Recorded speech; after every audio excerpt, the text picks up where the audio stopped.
깊이 있는 종목 상담 토마토 진단쇼 참여 방법을 알려드립니다. 첫 번째, 전화 참여. 02-325-8200번으로 전화하셔서 궁금하신 종목과 매수가, 비중을 말씀해주세요. 두 번째, 유튜브로도 실시간 참여가 가능합니다. 유튜브 검색창에 토마토 증권통을 입력하세요. 실시간 스트리밍으로 방송도 직접 보실 수 있고 종목 진단도 가능합니다. 이때 좋아요와 구독은 필수겠죠? 세 번째, 증권통 참여. 모바일 어플리케이션 증권통을 다운받아 증권통 TV에 들어가서 아자아자란에 글을 남겨주세요. 최고의 전문가들이 함께하는 토마토 진단쇼. 여러분의 많은 참여 바랍니다.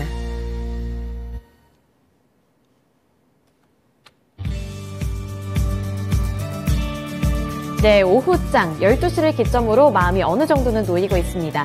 오늘 개장 직후까지만 하더라도 우리 증시 갭상승 출발하기는 했지만 급격하게 탄력이 둔화가 돼서 오늘은 또 하락하려나 싶었는데 10시를 기점으로 코스피와 코스닥 모두 상승 추세로 전환을 했습니다. 코스닥 같은 경우 약간 불안하기는 하지만 아직까지는 상승 흐름을 잘 이어가고 있고요. 코스피 같은 경우 1%가량 되는 상승 흐름을 잘 이어나가고 있어서 오늘 오후장 또 어떻게 진행되는지 지켜보셔야 될 것 같은데요.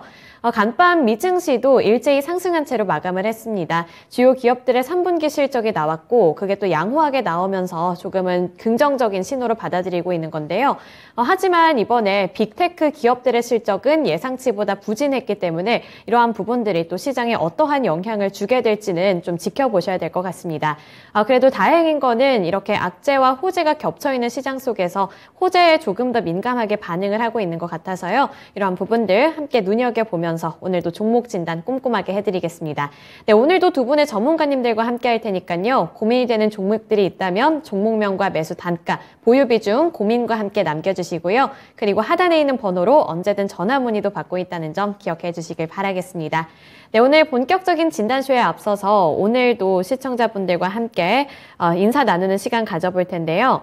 네, 태리님 안녕하세요. 오늘 저를 또 이렇게 신나게 반겨주시네요.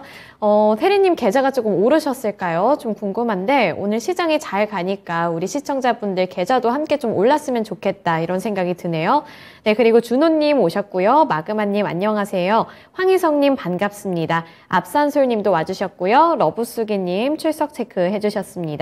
네, 그리고 마그마님 와주셨고요. 네, 은서앵크님 여기 반갑게 인사를 남겨주셨는데 귀걸이를 언급해 주셨는데 이거는 이제 은별앵커님 만들어주신 귀걸이거든요. 그래서 이 부분도 함께 좀 홍보를 하고 가보겠습니다.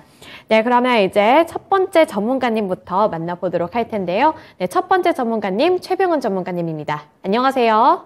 네, 안녕하십니까. 토마토 투자클럽 최병훈 전문가입니다.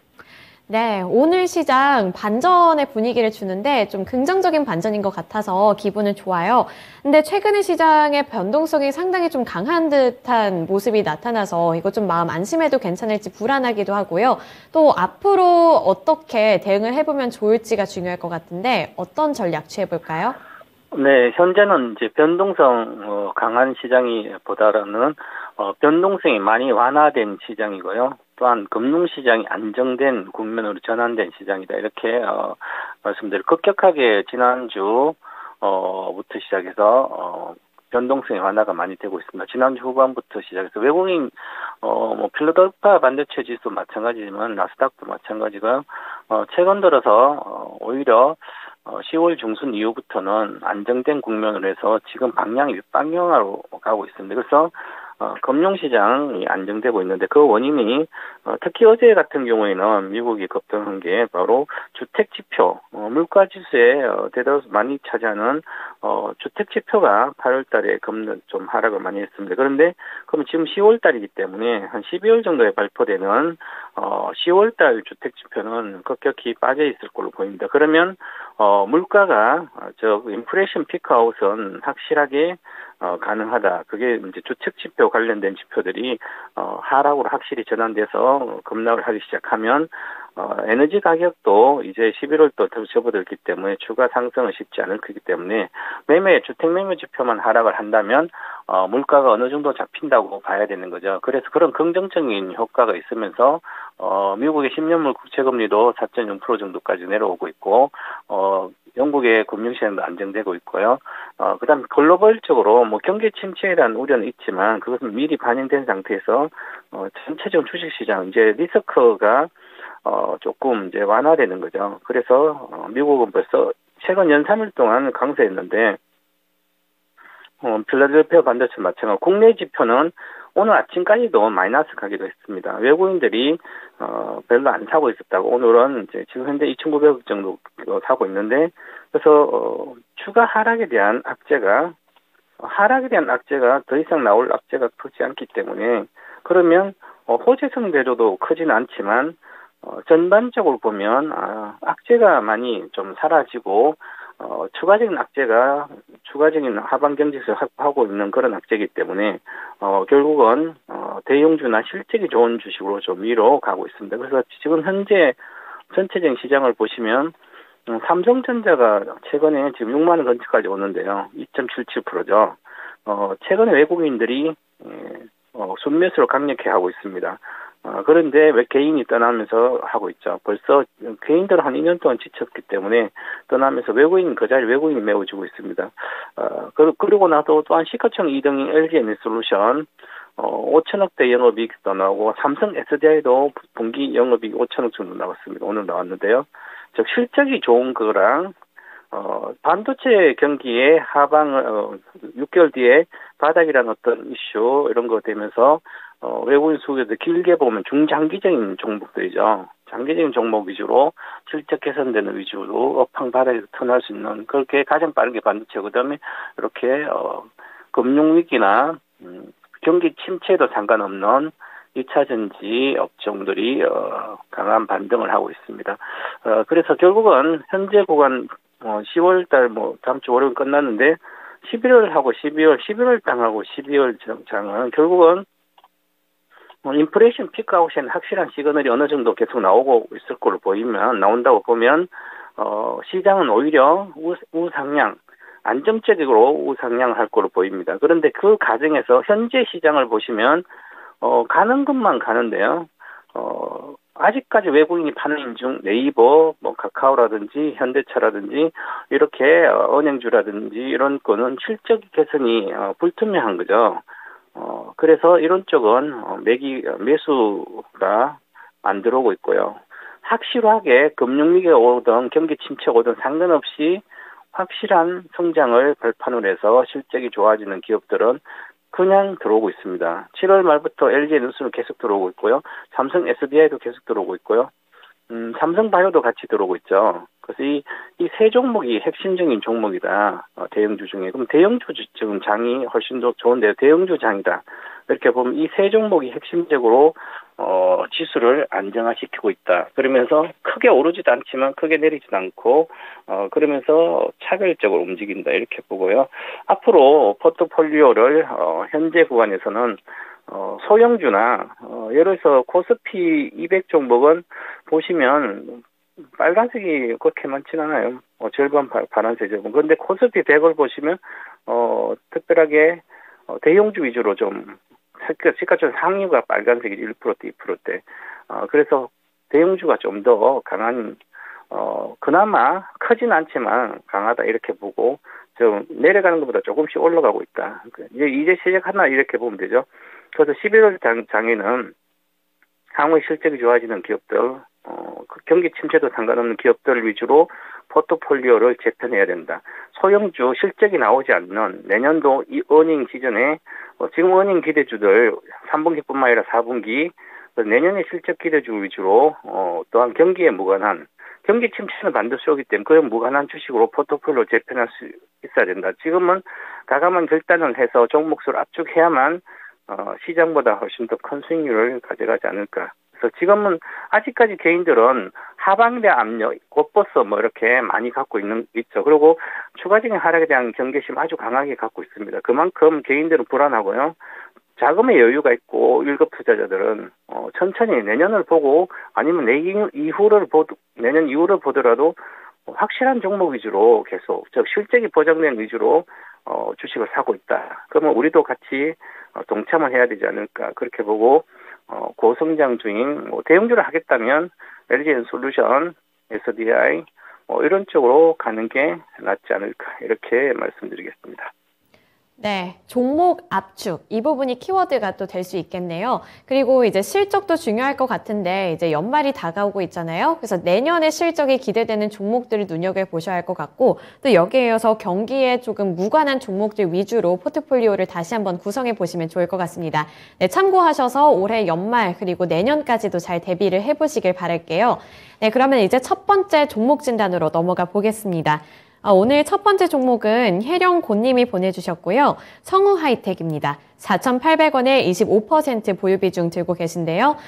길게 가져가도 되는지 진단 부탁드립니다. 사연을 보내주셨는데 네, 굉장히 잘 진입을 하셨고 언제 진입을 하셨는지는 모르겠지만 결단력 있게 들어가신 것 같아요. 그리고 지금도 수익 구간에 계셔서 조금 더 큰 수익을 가져갈 수 있을까? 이 부분이 궁금하신 것 같거든요. 성우하이텍 어떻게 보시나요? 네, 성우하이텍은 최근 세계 최초 전기차 배터리 보호 복합 소재도 개발 성공했다고 관련된 친환경 차에서도 조금 튀는 게 있습니다. 자, 그런데 중요한 것은 결국은 이 성우하이텍에 보면 매출 기준으로 보면 대다수 자동차 부품들인데요.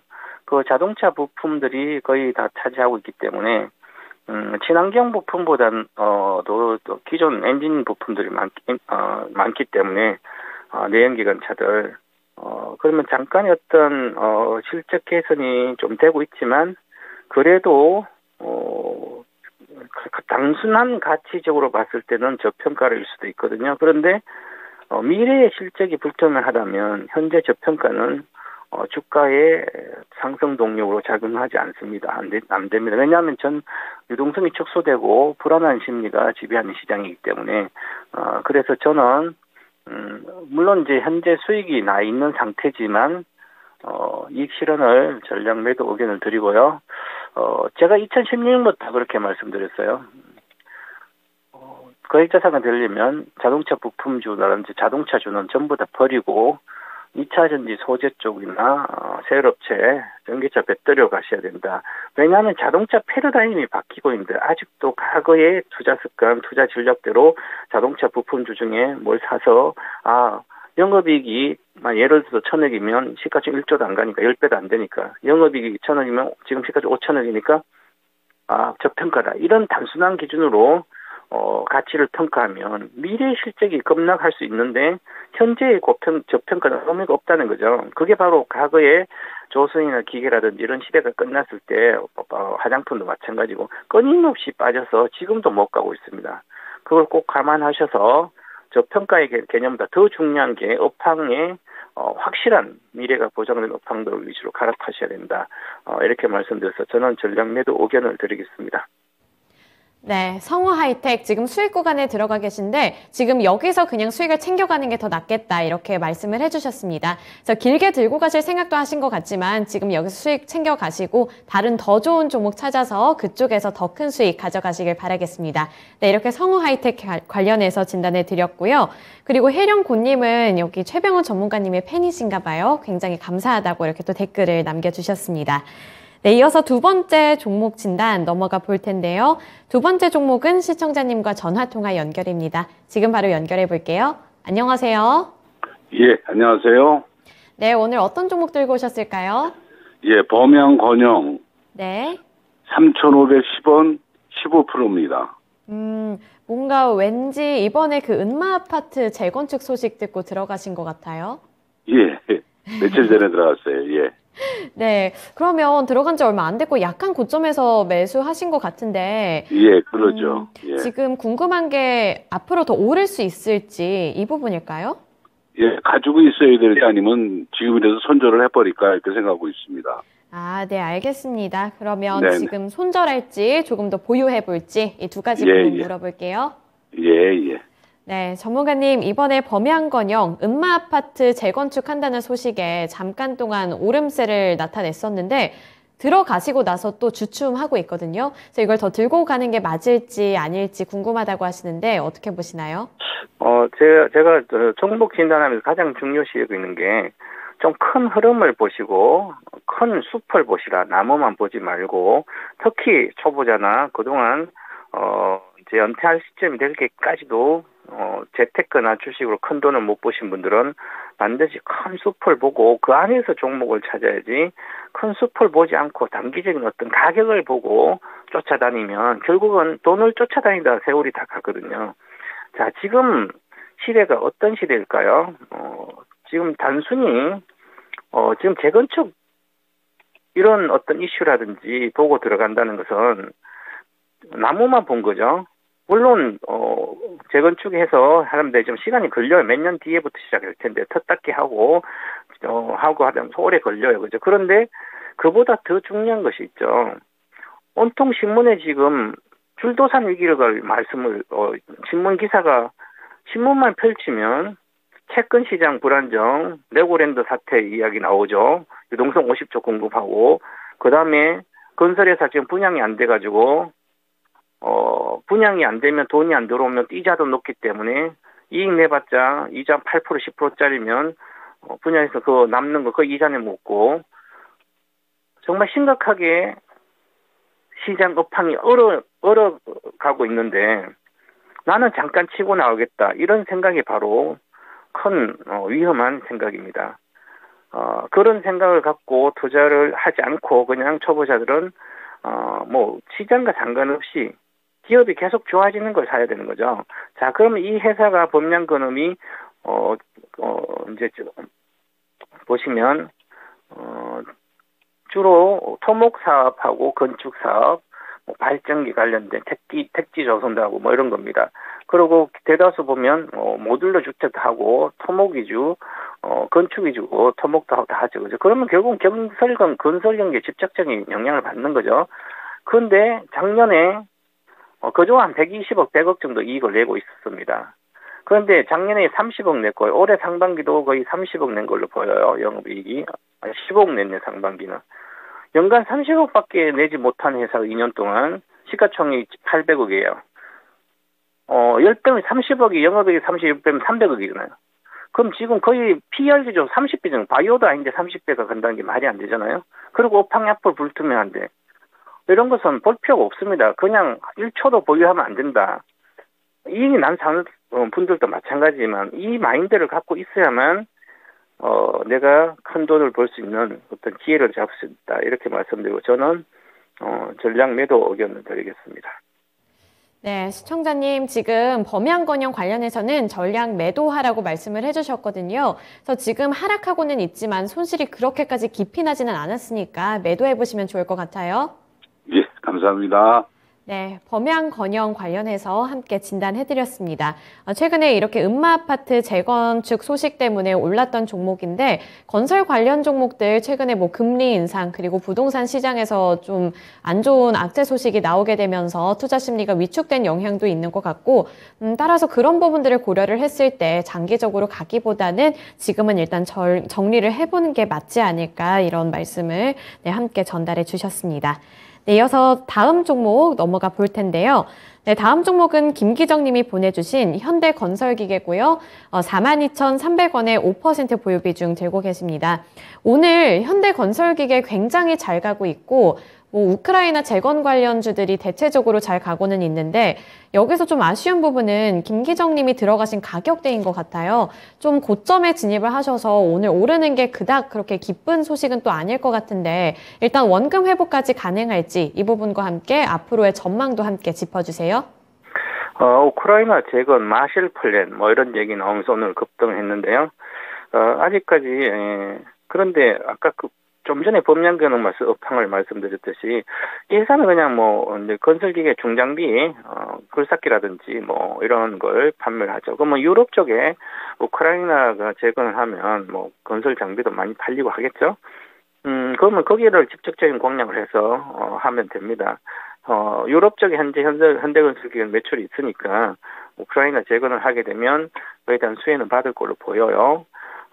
그런데 중요한 것은 글로벌 경기가 침체가 되면 우크라이나는 좋지만 국내뿐만 아니라 중국뿐만 아니라 미국도 다른 나라는 다 나쁜데요. 우크라이나만 좋다고 쳐요. 그죠? 그럼 거기만 매출을 해서는 하나의 큰 기업이 생존이 쉽지는 않겠죠. 그것도 경쟁 엄청나게 심할 거고. 그래서 실질로 보면 그 현대건설기의 매출액을 한번 볼게요. 19년부터 전년 동기 매출이 11% 빠지고 20년도 16% 빠지고 코로나 전국이었죠. 그래서 코로나 조금 다소 회복돼서 건설 중장비가 좀 잘 팔려가지고 늘었어요. 자, 올해는 0.9%, 예상 내년엔 2.6%, 매출이 성장이 안 되죠. 즉, 땅 파고 그런 시대가 아니라는 거죠, 지금은. 다행히, 우크라이나 사실은 전쟁에서 무너져도 그렇게 많이 부서지지 않았어요, 그죠? 완전히 초토화된 게 아니기 때문에. 그래서 여러분, 우리가 생각하는 그런 건 너무 기대가 크라. 저는 그렇게 그보다 더 큰 것은 큰 업황이 나빠지는데, 이게 늘어나야만 뭔가, 구조적으로 이익이 한 20% 매출도 늘어나고 이익도 20% 늘어나야만 그 회사가 크게 갈 수 있는 거고요. 물론 단기적으로는 올라가면 관심이 있겠죠. 지금 보세요. 42,000원대 사셔서 지금도 손해예요. 낮게 샀다 하더라도. 그게 바로 업황의 불투명, 경기 침체 직격탄을 맞는 건설 기계 대다수죠. 브랜트도 마찬가지고요. 막연한 겁니다. 그리고 보시면 자, 길게 봐도 많이 빠졌다는 개념을 갖고 있으면 안 됩니다. 이게 보시면 상장하고 10만 원 8천원 최고가에 이렇게 빠졌죠, 그죠? 이것만 이렇게 빠진 게 다른 것도 빠졌는데, 이것은 빠지면 미래가 앞으로 보장된다면 이 고점을 다 돌파할 수는 있습니다. 그래서 그런 게 보장되기 없는 게 바로 조선주들을 보면 과거에 보시면 업황이 나빠지니까 끊임없이 50만 원에서 끊임없이 빠져가 지금도 6만 원대 10만 이하예요, 그죠? 단 1초도 보유하면 안 되는 거 2008년부터 마찬가지로 이쪽 관심을 끄라는 말씀을 드리는 거예요. 저는 현대건설기계뿐만 아니라 건설기계는 물론 단기적으로 1, 20%는 수익이 날 수는 있습니다. 그거를 보고 진입하지 않아야 된다. 지금은 손실이니까 현재 시청자분은 42,300원이니까 아마 42,300원보다 목표가를 드리면 일단 39,000원 정도 드리겠습니다. 그럼 1차적인 저항선이니까 평균 22평선이니까 39,000원 정도 가면 팔고, 지금 현재 개인 투자자들이 들어갈 수 있는 유일한 업종은 현재부터 시작해서 11월부터 시작해서 현재부터 100% 이상 확실히 갈 수 있는 그 주식을 사모으는 게 가장 좋다. 이런 것은 단기적 10%, 20%는 볼 수 있지만 그보다는 그런 쪽으로 가고요. 이런 건 좀 본전감은 물론 본전은 좀 더 장이 좋아지면 고점에 가야 42,000원이니까 42,300원이죠. 그죠? 그럼 여기 가야 되잖아요. 지금보다. 그러면 반등하면 목표가는 41,500원, 결국은 39,500원 정도 됩니다. 그래서 39,000원 정도 매도 의견을 드릴 테니까 거기서 팔고 좀 나오셔서 다른 쪽으로 가시라, 이렇게 말씀드리겠습니다. 네, 현대건설기계 42,300원에 진입하셨는데 지금 낙폭이 좀 키워졌습니다. 그래서 오늘 잘 가고는 있다지만 일단 이 종목은 39,000원 라인에서 정리를 해보시고 또 다른 종목으로 메꿔보셔야 될 것 같은데요. 전문가님 말씀 참고하셔서 39,000원에서는 매도해보시길 바라겠습니다. 네, 현대건설기계 진단해 드렸고요. 최병훈 전문가님과의 마지막 종목이 되지 않을까 싶은데, 네, 다음 종목은 부자대자님이 보내주신 기아입니다. 네, 기아 68,000원에 진입을 하셔서 20% 보유 비중 들고 계시거든요. 그래서 최근에 진입을 하신 것 같고 주가 흐름 봤을 때 약간 바닥 구간이라고 생각하고 들어가신 것 같아요. 그래서 기아와 현대차가 그 전까지만 해도 실적으로 나름대로 선방을 하고 있다, 이런 평가도 많이 받았는데 최근에 현대차가 실적이 예상보다는 조금 부진했던 영향을 받고 있나 싶기도 하고요. 그래서 기아를 앞으로 어느 정도까지 들고 있어야 되는지 냉정하게 진단 부탁드립니다, 이렇게 보내주셨거든요. 어떻게 진단하시나요? 기아는 전략 매도 의견 드리겠습니다. 현대차도 마찬가지고요. 그래서 왜 그러냐면, 제가 2017년도인가, 현대차가 한 15만 정도 할 때요, 15만 정도 할 때 6만 원대 찍는다 그랬거든요. 정말 6만 5천 찍고 올라왔는데 요때 올라온 것은 기아차도 마찬가지고 6만 원대에서 28만 원 다 올라왔죠. 이것은 동학개미들이 즉 주식의 완전 초보자분들이 현대 기아는 아니까 시대 흐름도 모르면서 그냥 산 거예요. 자, 지금 현대차도 그렇고 기아차도 그렇지만 시대 흐름이 어떤 건지 파악을 해야 되는 거죠. 지금은 아까 말씀드렸던 건설하지 말라 그런 게 땅 파고 건물 짓는 시대가 아니다. 주택은 계속 가격이 급락하고 있는데 그리고 인구도 줄고 앞으로 줄 건데 그럼 집이 더 필요한 건 아니잖아요. 그러면 자동차도 마찬가지고 자동차는 어떤 패러다임이 바뀌냐면 엔진 자동차에서 내연기관 엔진차에서 전기차로 급격히 바뀌고 있죠. 이게 큰 패러다임 시대 흐름이 바뀌고 있는 거예요. 제가 10년 후부터 기아 현대차는 갖고 있지 말아라. 그거 살 바에 삼성 SDI를 가지고 있으라. 그러면 SDI는 벌써 6배나 올라왔는데 얘들은 아직도 여기 있습니다. 그게 패러다임이 바뀌었기 때문에 그런 거죠. 그래서 나는 패러다임이 바뀌어 잠깐 먹고 나오지 이것은 절대적인 1급 투자자는 그런 생각조차도 안 합니다. 그런데 초보자만 이런 생각을 하는 거죠. 바뀌었다는 것은 테슬라는 1년에 분기에 한 35만 대 이렇게 생산되는데 현대차는 이번에 아이오닉6가 나왔죠. 아이오닉6라는 전기차가 9월 13일부터 나오기 시작했는데 연말까지 1만 대밖에 나오지 않는 거예요. 그러면 4만 대 정도를 연간 생산할 수 있을지 전 잘 모르겠는데 어느 정도까지는 쉽지 않을 것 같아요. 양산이 잘 안 되고 있다는 거죠. 그러면 전기차로 패러다임이 바뀌었는데 거기에 대한 대응이 잘 안 되고 있다는 거죠. GM도 그렇고요. 포드도 그렇고 현대기아차도 그렇고 기존 내연기관 차들, 자동차 회사들은 전기차 시대에 대응이 안 되고 있습니다. 나는 자동차 기술을 다 갖고 있고 양산 기술을 갖고 있더라. 전기차 양산 완전히 다른 거죠. 그래서 그렇다. 이렇게 말씀드려서 5만 원대까지 초반까지 빠질 걸로 보이기 때문에 현재 비중 축소, 절반 축소 의견을 드리겠습니다. 네, 기아와 관련해서 비중 축소 의견을 주셨습니다. 그래서 이 현대차와 엮어서 함께 설명해 주셨으니까요. 기아도 잘 대응해 보시길 바랄게요. 네, 오늘 최병훈 전문가님과는 여기까지 진단해 보겠습니다. 오늘 말씀 고맙습니다. 감사합니다. 네, 오늘 최병훈 전문가님과 함께 또 다양한 종목들 진단해 드렸습니다. 오늘 시장 자체의 분위기는 또 나쁘지가 않은데 이 안에서 중요한 건 내 종목의 주가가 함께 잘 올라가는 거겠죠. 그래서 여기서 내 포트폴리오 점검해 보시면서 이 종목은 어떻게 대응해야 될지 궁금하신 종목이 있다면 또 여기 댓글창에 종목명과 매수 단가, 보유 비중 고민과 함께 남겨주시면 두 번째 전문가님인 이광무 전문가님과 함께 꼼꼼하게 진단해 드리겠습니다. 네, 이제 두 번째 주제는 가치주를 공략해야 할까, 성장주를 공략해야 할까 이 부분인데요. 이광무 전문가님과 함께 코멘트 들어보겠습니다. 안녕하세요. 네, 안녕하세요. 이광무 전문가입니다.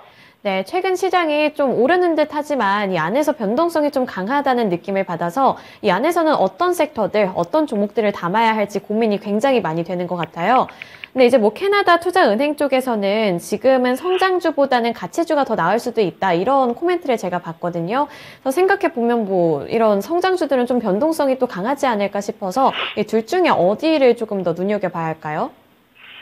네, 일단은 지금 현재 위치상에서 지수가 일부 반등했고, 그리고 나스닥의 시장 분위기가 좋아서 그동안에 이 낙폭과대되었던 종목군들이 모두 다 좀 반등을 잘 하고 있습니다. 특히나 2차 전지나 반도체와 같은 성장주에 대한 관심이 좀 높았던 기업들도 많이 올라오고 있는데 일단 지수가 많이 빠졌다는 인식에 대해서는 성장주의 반등이 좀 클 것 같고요. 그리고 아직까지 좀 금리 인상 과정과 인플레이션 과정 속에서는 여전히 좀 안정적인 종목을 좀 선택하는 것이 필요한 시간이다라고 생각을 합니다. 지수에 대한 예측을 좀 해본다라면요. 지금은 지수가 추가적인 하락보다는 바닥을 좀 잡아가고 있는 상태이다라고 생각이 되고요. 그동안에 시장에서 악재로 좀 리스크로 작용했었던 인플레이션에 대한 부담, 그리고 금리 인상에 대한 과정 자체가 시장에서는 이제는 포지션에 대한 변화에 대해서 준비를 하고 있습니다.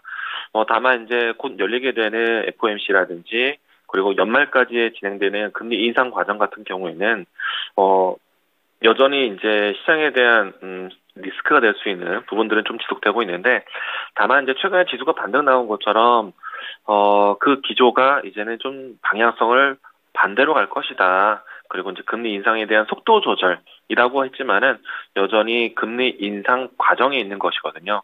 그러면은 지수가 완벽하게 좀 분위기를 더 전환시키기 위해서는요. 금리 인상에 대한 과정이 멈추고 그리고 금리 인상에 대한 흐름이 아니라 금리 인하에 대한 과정으로 전환돼야 되지만 좀 시장에서는 좀 포지션이 바뀌지 않을까 생각합니다. 여기서 이제 성장주 같은 경우에는요. 일단 금리 인상 과정에서 이 밸류에이션이 높게 평가되었었던 성장주들이 지금 자금 이탈에 대한 부담 때문에 시장이 좀 내려왔었는데요. 일단은 많이 빠졌다는 인식에서 반등은 좀 나오고 있지만은 지수 금리 인하에 대한 포지션이 바뀌기 이전까지는 시장 부담은 여전히 있을 것 같습니다. 그리고 지금 이제 주요 기업들 같은 경우에는 현재 우리나라 기업들의 실적 발표하고 미국의 실적 발표가 조금은 차이가 좀 있긴 한데요. 미국 같은 경우에는 현재까지 실적 발표 생각보다는 많은 기업들이 실적 호조 얘기가 나오고 있고요. 다만 이제 우리나라 기업들 같은 경우에는 현재는 환율 약세 현상 때문에 그러니까 환율 강세, 원화 약세 현상 때문에 수출 기업들에 대한 실적이 상당히 높게 평가되고 있고요. 근데 다만 이제 미 경기의 이 흐름과는 조금은 차이가 있다. 미 경기는 좀 시장을 좀 주도해 나가고 있지만은 그밖에 신흥국이라든지 우리나라 같은 경우에는 경기 주도를 할 수 있는 곳은 아니기 때문에 기업들이 명확하게 전체적인 섹터군들이 기업이 실적이 좋아진 데는 상당히 좀 많이 남았다. 그렇기 때문에 아직까지는 우리 시장은 시간이 필요하다는 것이 좀 전제가 될 것 같고요. 그러면은 좀 일정한 기간 동안에는 가치주, 실적주, 또 안전한 종목들을 살피시는 게 필요할 것 같고요. 낙폭과정 인식에 대해서는 성장주에 대한 반등폭은 분명한데 장기적인 플랜으로 지금 끌고 가기는 좀 어려울 것 같고요. 만약에 성장주에 대한 포지션을 들고 간다면은 금리 인하 과정이 나왔을 때 그 시점까지는 조금은 기다리는 게 필요할 것 같습니다. 다만 이제 저 같은 경우에는 기업에 대한 투자가 많고 또 그리고 산업에 대한 투자가 되는 쪽을 많이 보자라고 이야기 많이 강조드리고 있는데요. 일단은 저는 2차 전지 파트라든지 반도체 섹터를 제외하고는 좀 가치주에 대한 성격이 좀 필요할 것 같고요. 다만 이제 2차 전지와 반도체처럼 투자가 많이 되고 있는 산업 같은 경우에는 바닥권에서 접근할 가치가 있다. 바닥권 접근해 볼 만하다라고 이야기 드리겠습니다. 네, 최근 경기 상황을 봤을 때 여기서 이제 금리 인하가 굉장히 중요하게 작용이 될 것 같습니다. 특히 성장주 같은 경우에는 금리 인상 여파를 굉장히 많이 받는다는 점 기억해 보시면서 투자 포인트를 잡아보셔야 될 것 같은데요. 우선 요즘 시장 오르는 움직임이 나타나고는 있지만 아직까지는 보수적인 관점을 유지하자 이렇게 정리를 해볼 수 있겠네요. 참고해 보시길 바라겠습니다. 네, 이제 이광무 전문가님과 진단해 볼 첫 번째 종목 볼 텐데요. 네, 이번에 시청자님과 전화통화 연결입니다. 지금 바로 연결해 볼게요. 안녕하세요. 네, 안녕하세요. 네, 오늘 어떤 종목 궁금하신가요?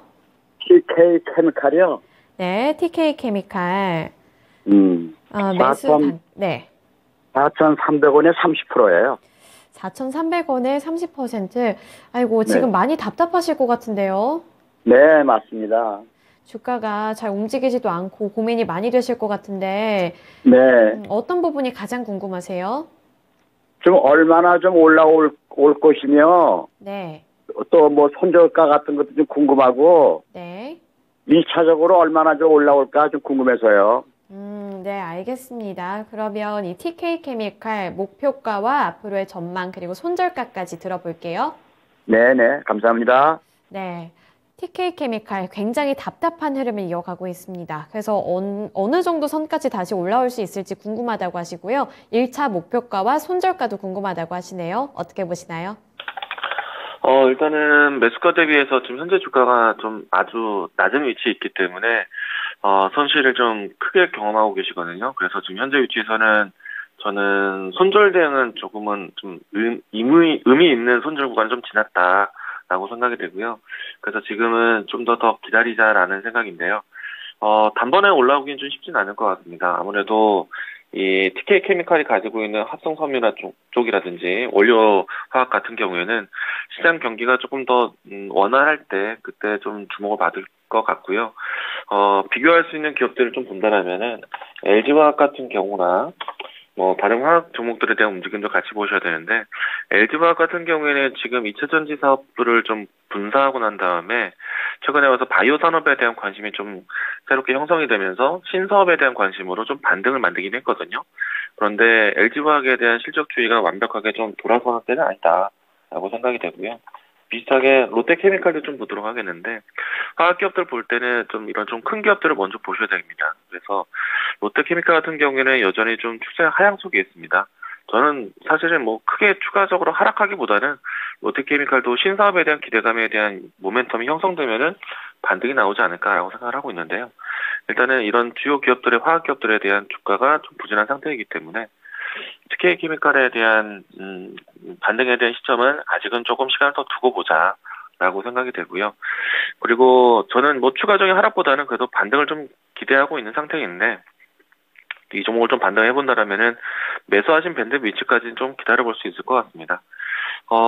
손절 라인대를 지금 지정하기보다는 그래도 지금은 지수 하락을 좀 멈췄고 화학기업들도 이제 이 시장 변화를 기다릴 수 있는 당장은 아니지만은 그래도 연말 이후에는 좀 바뀌지 않을까라고 생각하고 있거든요. 그러면은 좀 지금은 4분기 때까지는 좀 기다려 보시고요. 내년 초에도 좀 이 경기에 대한 턴어라운드, 그러니까 더 이상의 시장의 경기가 좀 걱정되진 않는다라는 형태의 빅뱅 수거가 나와도 상당히 도움이 되지 않을까라고 생각하고 있습니다. 그래서 지금은 매도하기보다는요, 기다리자라는 입장이고요. 매수하신 밴드까지는 좀 기다려보자. 시간이 좀 많이 필요로 할 것 같습니다. 주가 추가 하락보다는 좀 현재는 홀딩 의견 드리도록 하겠습니다. 네, 시청자님 많이 기다리셔서 안 그래도 답답하시겠지만 우선 지금 여기서 매도하는 거는 큰 의미가 없다고 하시거든요. 그래서 우선은 매수하신 가격대 4,300원까지는 들고 가보시길 바랄게요. 네네, 감사합니다. 네, TK케미칼 관련해서 진단해 드렸습니다. 주가가 좀 답답하게 움직일 때는 안 그래도 답답한데 좀 그래도 여기서 손절이라도 할 수 있으면 좋겠지만 그렇지 않을 때는 기다리는 것밖에 없어서 좀 많이 답답하신 분들 계시겠지만 이 안에서 좀 기다리면 그래도 원금 회복은 가능하지 않을까 이런 생각하시면서 잘 대응해 보셨으면 좋겠습니다. 네, 이어서 두 번째 종목 넘어가 볼 텐데요. 두 번째 종목은 김태자님이 보내주신 E&D고요. 29,800원에 20% 보유 비중 들고 계시네요. E&D 29,800원이면 약간 고점에서 진입을 하신 것 같아요. 그 이후에도 박스권 안에서만 움직이고 있어서 원금 회복도 궁금하실 것 같고, E&D 하면 제가 알기로는 2차전지 소재와도 어느 정도 연관성이 있다고 보고 있는데 다른 2차전지 관련 종목에 비해서는 또 하락세가 나타나고 있어서 왜 그런지도 좀 궁금하실 것 같아요. E&D 어떻게 해볼까요? 네, 일단은 매수하신 가격대보다는 그래도 크게 밀려있는 가격대는 아니기 때문에 좀 기다려보자라고 할 수 있을 것 같고요. 추세적으로 본다라면은, 지난해 이 주가가 움직이고 난 다음에 일정한 가격권 안에서 박스권이 진행되고 있는 상태입니다.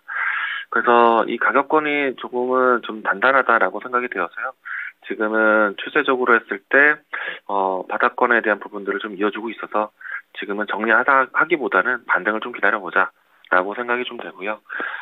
그리고 이 종목 같은 경우에는 기업 분석표를 보시게 되면은 촉매제에 대한 사업에 대해서 설명이 많이 되어 있거든요. 그런데 이제 촉매 사업에 대한 부분들이 지금 2차전지 그리고 뭐 그 밖에 다음 산업에 대한 관심까지도 좀 이어질 수 있기 때문에 저는 이 종목에 대해서는 좀 기다려도 괜찮다라고 생각이 좀 되고요. 다만 이제 박스권을 어느 시점에서 좀 변화시킬 수 있을까에 대해서는 일단은 주가에 대해서 좀 개별적인 좀 모멘텀 필요하지 않을까. 그런데 이제 주가가 크게 추세 속 안에서 크게 무너지지 않아서 저는 들고 와도 괜찮긴 한데 조금은 이 단순한 매매 전략이 필요하지 않을까. 박스권의 형태를 곧잘 잘 보여줬기 때문에 박스권 하단에서 접근, 그리고 박스권 상단에서는 매도, 이렇게 접근하시면 좋지 않을까라고 생각이 되고요. 주가를 보시게 되면은 대략 매수하신 가격대와 3만원 선에서는 고점을 형성하기도 합니다. 그래서 1차적으로 했을 때는 3만원 근접에서는 차익 실현 좀 챙기고, 그리고 주가가 25,000원 미만으로 내려왔을 때 단가를 맞춰보시는 게 어떨까. 이렇게 좀 단순한 기계적인 매매가 좀 필요할 것 같다. 촉매제가 주목받을 수 있는 시기는 좀 더 기다려보자라고 이야기 드리겠습니다. 네, E&D 역시 시간 투자도 필요할 것 같습니다. 따라서 E&D는 지금 어떻게 하기보다는 조금 더 보유해 보시면서 전략 세워보시길 바랄게요. 그래서 E&D 관련해서 진단을 해드렸습니다. 그리고 다음 종목 빠르게 넘어가 볼 텐데요. 다음 종목은 이지훈 님이 보내주신 DLENC고요. 63,000원에 20% 보유 비중 들고 계신데 차트를 보면 저도 이렇게 숨이 턱 막히는데 지훈 님께서는 더 숨이 턱 막힐 것 같거든요. 지금 63,000원에 진입을 하셨는데 현재 주가는 35,000원 부근까지 밀린 상황이라 손절도 쉽게 못할 것 같아요. 그래서 이 건설주들 최근 흐름도 별로 좋지 않지만 뭐 산재와 관련해서도 악재가 좀 있는 것 같고 이 종목 어떻게 해보는 게 최대한 손실을 좀 줄여볼 수 있을까요? 네, 일단은 DLENC 같은 경우에는 최근에 화제되고 있는 레고랜드 사태에 대해서 증권주 그리고 건설주 뭐 전반적으로 좀 부정적인 생각이 좀 있는 상태이거든요. 다만 이제 시장 전반적인 뭐 이 부동산 채권에 대한 부담, 자금 유동성에 대한 부담, 그리고 부동산 경기에 대한 둔화 이런 이야기들이 좀 가득하다 보니까 DLENC가 크게 움직일 수 있는 기회가 좀 아직은 안 보이고 있는 것 같습니다. 다만 이제 이 환경이 당장에 바뀔 것 같지는 않고요. 그래도 그럼에도 불구하고 전반적인 인플레이션에 대한 진정 그리고 부동산 경기에 대한 흐름들이 조금은 나아진다라면은 건설주는 현 정부에서는 좀 크게 주목받을 수 있는 섹터가 되지 않을까라고 생각하고 있거든요. 왜냐면은 과거 정부와는 좀 색깔이 다르게 공급에 대한 이야기들을 좀 많이 키우고 있는 정부이기 때문에 부동산 주택 지표에 대한 관심은 상당히 클 것이다라고 생각합니다. 최근에 와서는 뭐 신도시, 기존에 있었던 신도시에 대한 재건 사업에 대한 이야기들이라든지 그리고 국내 중요한 큰 프로젝트 같은 경우에서도 현 정부 내에서 진행할 것이 좀 많다라고 생각이 되고 있어서 일단은 좀 시간을 두고 본다라면은 모멘텀은 찾을 수 있다라고 생각이 되고요. 그리고 건설 전체적으로 모멘텀을 좀 찾고 있는 것 중에 하나가 두 가지인데, 국내 지표뿐만 아니라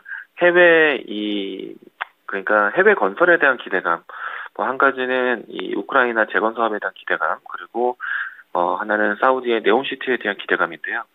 일단은 전반적으로 건설 업황에 대한 인식 변화가 좀 필요하기 때문에 이와 같은 좀 키워드가 있는 상태라면은 좀 기다려야 되지 않을까 생각을 하고 있고요. DLENC 같은 경우에는 지금 최근의 주가가 아니라 6만 원대 주가를 갖고 계시기 때문에 상당히 부담이 클 거라고 생각을 합니다. 그렇기 때문에 지금 위치에서 정리하기는 상당히 힘들 것 같고요. 그러면은 기다리면은 어디까지 기다려야 되는가? 해외 이 건설 사업에 대한 기대감이라든지 국내 부동산 경기에 대한 흐름들이 바뀔 때까지는 좀 힘들겠지만은 기다려보자. 지금은 거의 절반에 가까운 손실을 좀 보고 있기 때문에 지금은 좀 힘들겠지만은 버텨야 될 것 같습니다. 그렇다고 해서 기회가 없는 건 아니니까요. 예, 지금은 해외 건설 사업이라든지 그리고 국내 지표 정부의 좀 약간 정책이 나올 때까지는 좀 기다려보자라고 얘기 드리겠습니다. 네, DLENC 주가만 보면 너무 답답하고 속상하시겠지만 여기서는 조금 더 기다려 보셔야 될 것 같습니다.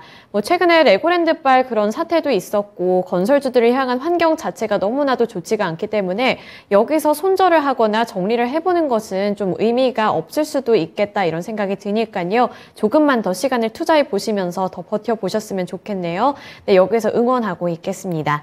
네, 건설사들의 주가가 최근에 잇따른 악재 때문에 힘을 받지를 못하고 있는데 전망은 아직까지는 암울하다는 평가가 더 많이 나오고 있습니다. 이 금리 인상 여파로 부동산 시장 자체를 향한 이 투자 심리가 많이 위축이 된 것도 있고 지속적으로 나오고 있는 이 레고랜드발 후폭풍이 아직까지는 남아있다 이런 평가도 많이 나오고 있기 때문에요. 건설 관련 종목들 들고 계신 분들은 시간 투자도 함께 해보셔야 될 것 같다는 점 기억해 주시길 바랄게요. 네, 이제 다음 종목 넘어가 볼 텐데요. 다음 종목은 전화통화 연결입니다. 지금 바로 연결해 볼게요. 네, 안녕하세요. 네, 안녕하세요. 네, 오늘 어떤 종목 들고 오셨을까요? 현대위아요. 네, 현대위아 매수 단가랑 보유 비중도 알려주세요. 84,000원에 28%요. 아, 84,000원에 28%면 손실이 꽤 있으실 것 같아요. 네. 그래서 뭐 오늘 오른다고는 하지만 오늘 올라서 혹시 기대감도 조금 생기셨을까요? 조금은 오전보다도 네. 네, 오전보다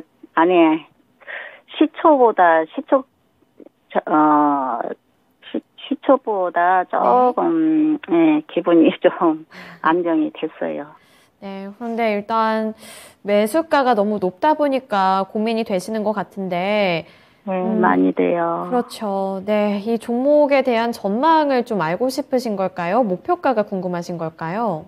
네, 목표가고 아니면은 이제 여기서 추가 매수를 조금 더 해서 빨리 빠져나올 수 있는, 네. 네, 평단가를 낮추는 게 나을지까지 고민을 네, 하고 계셨네요. 빨리 빠져나오고 싶어요. 아, 네, 알겠습니다. 제가 이광무 전문가님께 한번 물어볼게요. 네. 전문가님, 빨리 나오고 싶다고 말씀을 하시는 만큼 정말 답답하고 이거 빠르게 정리를 해보시고 싶은 것 같은데요. 뭐 오늘 소폭으로 오르고는 있습니다만 지금 워낙에 매수 단가가 높아서 평단가 낮추는 거 괜찮냐고도 여쭤봐 주셨거든요. 어떻게 해보는 게 좋을까요? 네, 일단은 지금이 비중이 28%, 30% 가까이 되고 계신데요. 여기서 비중을 좀 더 추가로 한다라면은 좀 과비중이 될 수 있을 것 같고, 그리고 추가 매수를 적당히 한다라면은 단가가 그렇게 드라마틱하게 내려오진 않거든요. 그래서 현대위아 같은 경우에는 현재 비중으로 조금 더 기다려보시는 게 좋지 않을까 생각을 하고 있고, 다만 좀 용기를 드린다라면은 만약에 자동차 부품주들이 없는 분들 같은 경우에는 지금 현대위아라든지 다른 자동차 부품주들을 현재 위치가 상당히 매력적인 위치다. 지금 자동차 부품주들 없는 분들은 좀 관심 있게 매수하려고 지켜보고 있는 입장이다라고 이야기를 좀 드리겠고요. 다만 이제 손실에서 수익으로 전환될 때까지는 조금 시간이 필요하겠지만 저는 자동차 부품주들은 충분히 저점이다라는 인식이 더 클 것 같고 반등 상승도 있을 거라고 봅니다. 일단 특히나 이 자동차 부품주들 같은 경우에는 일단은 환율 강세, 그러니까 원화 약세 현상 분위기 안에서는 실적이 좀 개선될 수 있을 것 같고요. 특히나 지금 미래적으로 봤을 때 미국에서의 이제 투자를 공격적으로 늘려갈 수밖에 없는 게 현대차 입장인데, 그러면은 당연히 부품사들도 같이 동반 이런 투자 또 환경이 좀 개선될 수밖에 없고요. 그리고 특히나 이제 완성차들 기업들 같은 경우에는 대규모 투자를 좀 이끌고 가는 부담은 좀 있지만은 자동차 부품주들 같은 경우에는 대기업을 따라서, 그러니까 현대차, 기아차에 대한 그룹을 따라서 미국 시장 진출 영역을 좀 키운다라면은 글로벌 부품사로서 좀 확장될 가능성도 큽니다. 그래서 이 부분에 대해서 저는 전망은 좀 괜찮다라고 생각이 되고요. 근데 좀 한 가지 좀 아쉬운 거는 환율적인 수혜라든지 실적 방어에 대해서는 상당히 좋은데, 다만 전체적으로 글로벌 인플레이션 배경 부담에서는 자동차 판매도 조금은 위축될 수도 있습니다. 그래서 만약에 자동차 판매량에 대한 감소 추이가 좀 계속 이어진다라면은 아무래도 이 부품사, 그러니까 그 자동차 판매에 대한 부담은 있겠죠. 그런데 부품사들 같은 경우에는 좀 다른 인식이 될 수도 있습니다. 보통 만약에 지금 미국에서 가장 중요한 거는 신차 판매라든지 중고차 판매에 대한 부분들이 굉장히 중요한데, 그 부분들이 아직까지 좀 유지되고 있어서 괜찮다고 말하지만은 시간이 지나면은 이 부분들 좀 감소될 수 있습니다. 그러면 사람들의 구매력이 떨어진다고 해서 자동차 종목들에 대한 인식이 좀 나빠질 수 있거든요. 근데 한편으로는 구매력이 지연되는 과정에서 기존에 있었던, 그러니까 타고 있었던 차량에 대한 부품 소비는 또 늘어날 수가 있습니다. 그렇기 때문에 자동차 완성차를 지켜보는 시선보다는 자동차 부품주를 보는 시선이 괜찮다라는 생각이고요. 그래서 자동차 전반적인 업종에 대한 부담감이 있다 하더라도 실적에 대한 부분들은 조금은 계속 방어할 수 있기 때문에 저는 현대위아라든지 만도라든지 그 밖에 부품주들은 그래도 우리가 선택적으로 주가가 좀 많이 내려왔다라면은 봐야 된다라는 생각입니다. 그래서 현대위아는 지금 팔지 마시고요. 좀 더 들고 가셨다가 일단 지금은 차트적으로 봤을 때 8만 원 선에서 한 차례 올랐다 내려갔거든요. 이 구간 안에서는 조금 비중을 좀 낮췄다가 다시 한번 주가가 7만 원대로 내려왔을 때는 그때는 자신 있게 담으셔도 될 것 같습니다. 그때 추가 매수를 하실 거거나 이제 비중을 다시 만들어 갔을 때는 단가가 확실히 높을 수 있는 것 같아요. 그래서 지금이 아니라 좀 더 시간을 기다렸다가 회복을 보시고 회복 지점에서 비중을 줄였다가 다시 내려왔을 때 7만 원 언더에서 잡아가신다면은 지금 6만 2천 원인데요. 6만 5천 원 전후에서 다음 6만 5천 원 전후에서 잡아가신다면은 단가가 7만 원대로 내려올 수 있을 것 같습니다.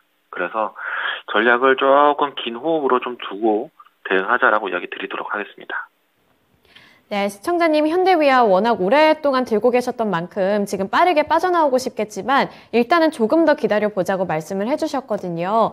네, 여기서 그나마 다행인 부분은 그래도 이제 바닥인 것 같고 매력이 없는 종목은 아니라고 하니까 조금만 더 시간 투자해보시길 바랄게요. 얼마 선에서 낮추라고요?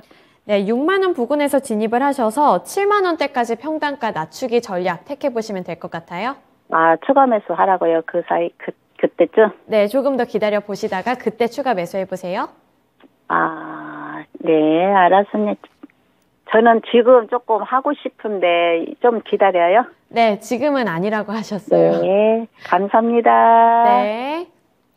네, 현대위아 답답하신 게 여기까지 느껴져서 저도 마음이 안 좋지만 그래도 다행인 건 괜찮은 종목이다 이렇게 평가를 내려주셨습니다.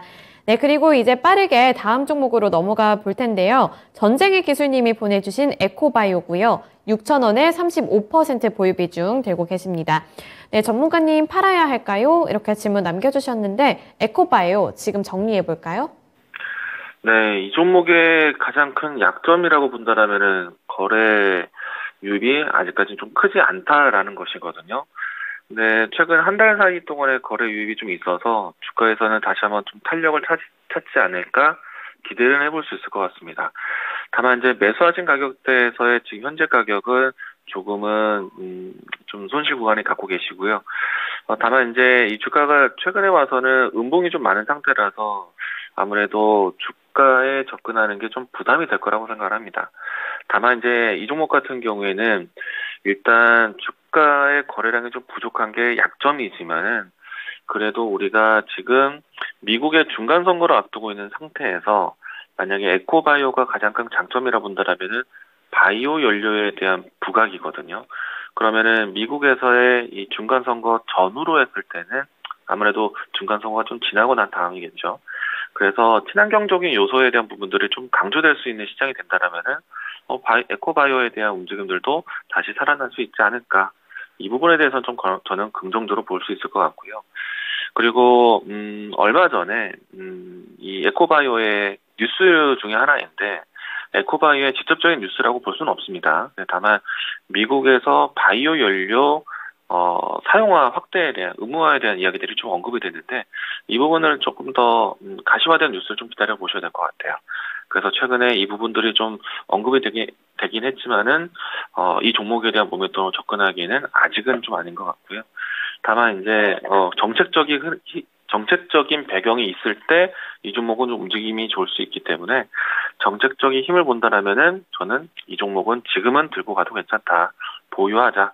반등을 기다려보자라고 생각이 되고요. 일단 미국 쪽에서의 중요한 이 친환경 정책은 중간 선거 전후가 되지 않을까 생각이 되고 있고요. 그리고 주가의 움직임만 봤을 때는 최근에 거래량 유입에 대한 탄력이 좀 생겼을 때 그 부분 안에서 좀 반등을 만들 수 있을 테니까 만약에 최근 이 거래량 유입과 함께 유입처럼 큰 반등이 나왔다라면은 아마도 대략적으로 6,500원 선에 대한 위치 회복하지 않을까라고 생각합니다. 만약에 이 위치가 올라왔을 때 주가가 추가적으로 다시 밀린다라면 주가는 다시 봐야 될 것 같고요. 만약에 6,500원대 위에 올라와서 주가가 큰 이탈이 없다라면은 이 종목은 과거 차트를 같이 봤을 때 바닥권을 형성할 수가 있습니다. 그렇기 때문에 지금은 자리가 상당히 좀 내려와서 걱정이지만은 올라온다라면은 매물대가 단단해질 수는 있습니다. 그래서 일단 현재 위치는 좀 기다려 보시고요. 6,000원 이상이 올라왔을 때 특히나 6,000원 500원대까지 반등 나왔을 때는 일부는 좀 챙기시고요. 그리고 그 다음에 매수하셨던 가격대 6,000원대가 이탈하는지 여부를 좀 보자. 주가는 과거에서부터 현 구간을 저점으로 잡았었다. 이 부분들 좀 참고해서 대응하셨으면 좋겠습니다. 네, 현재는 보유를 해보자 그렇게 말씀해 주셨으니까요. 대응 잘 해보시길 바랄게요. 오늘 이광무 전문가님과는 여기까지 진단해 보겠습니다. 오늘 말씀 고맙습니다. 네, 고맙습니다. 네, 오늘도 두 분의 전문가님들과 다양한 종목들 함께 진단해 드렸습니다. 많은 도움이 되셨으면 좋겠는데요. 여기에 마그마님이 급할수록 이렇게 말을 해주셨고, 테리님이 빨리 가야 한다고 해주셨는데, 급할수록 빨리 가고 싶지만 천천히 가야겠죠. 네, 이 마음 항상 기억하면서 투자 전략도 잘 세워보시길 바라겠습니다. 네, 지금까지 투자 판단에 대한 도움 정보를 드렸습니다. 하지만 특정 종목의 상승과 하락을 보장하지는 않는다는 점 기억해 주세요. 오늘도 시청해 주셔서 고맙습니다.